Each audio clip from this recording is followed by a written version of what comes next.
An update on raising the retirement and re-employment ages will be out before September. This was revealed by Manpower Minister Josephine Teo in a Facebook post.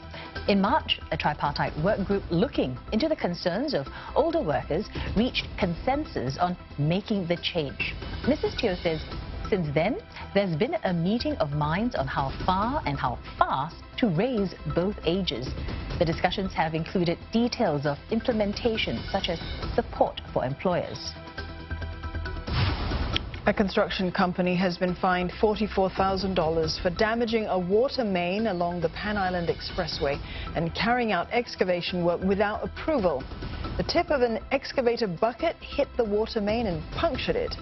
Digging had gone beyond the area originally marked out.